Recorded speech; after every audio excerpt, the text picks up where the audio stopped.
क्या आप जानते हैं कि लंका का नाश क्यों हुआ? रामायण कथा के अनुसार रावण महापंडित था। उसे भविष्य, भूत, वर्तमान तीनों कालों का ज्ञान था। ज्योतिष का प्रखंड विद्वान था। यम, वरुण, कुबेर, शनि, सूर्य आदि को उसने बंदी बना रखा था। सब कुछ होते हुए उसे राक्षस योनि से मुक्त होने का साधन चाहिए था, जिस कारण उसने श्री रामचंद्र जी से शत्रुता की। उसे यह ज्ञात था कि श्री राम जी विष्णु जी के अवतार हैं। यदि इनके हाथ से मेरा और मेरे वंश का विनाश होगा तो हमें मोक्ष प्राप्त होगा। एक तरह से उसने लंका का विनाश स्वयं करवाया।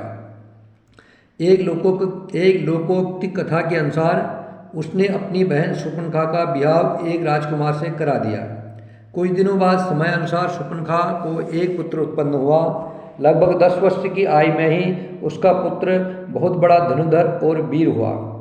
उनकी वीरता की प्रशंसा सुनकर रावण उसे देखने गया। रावण उसे अपनी गोद में प्रेम पूर्वक बिठाकर प्यार कर रहा था कि अचानक वह बालक हंसकर बोला, मामा जी, ये आपके 20 हाथ और 10 सिर अच्छे नहीं लग रहे हैं।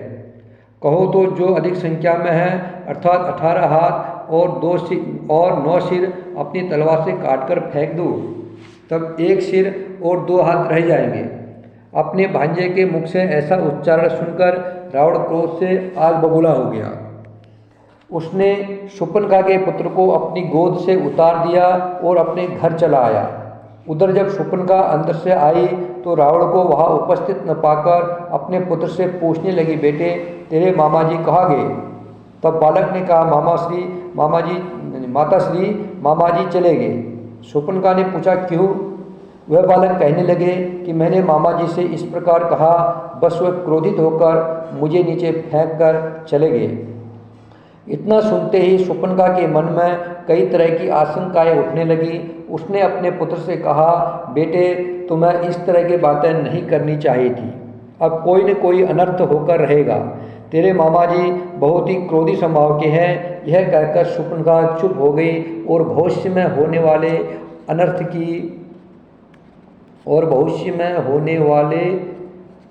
की प्रतीक्षा करने लगी। एक बार उसने मन में विचार किया कि लंका जाकर भाई से क्षमा प्रार्थना करे, किंतु उससे पहले ही एक रात में वह बालक अपने पिता के साथ सोया हुआ था। उसी रात रावण चुपके से आया और अपनी तलवार से पिता पुत्र दोनों को मौत के घाट उतार गया। रावण ने अपनी बहन को विधवा बना दिया और पुत्र का वध करके पुत्रहीन कर दिया। शूर्पणखा बहुत रोई, तड़पी और अंत में यह प्रतिज्ञा की कि हे रावण, तूने ज्ञानवान होकर भी अज्ञानी जैसा कार्य किया, बालक की बुद्धि पर तनिक भी विचार नहीं किया और मुझ अबला को विधवा बना दिया, मेरा पुत्र भी छीन लिया। आज मैं प्रतिज्ञा करती हूँ कि मैं लंका की सभी नारियों को जब तक विधवा नहीं बना डालूंगी तब तक चैन से नहीं बैठूंगी। वही हुआ। शूर्पणखा की प्रतिज्ञा पूरी हुई और लंका की सभी नारियां विधवा हो गई, अर्थात लंका के सारे पुरुष रामचंद्र जी के हाथों मारे गए।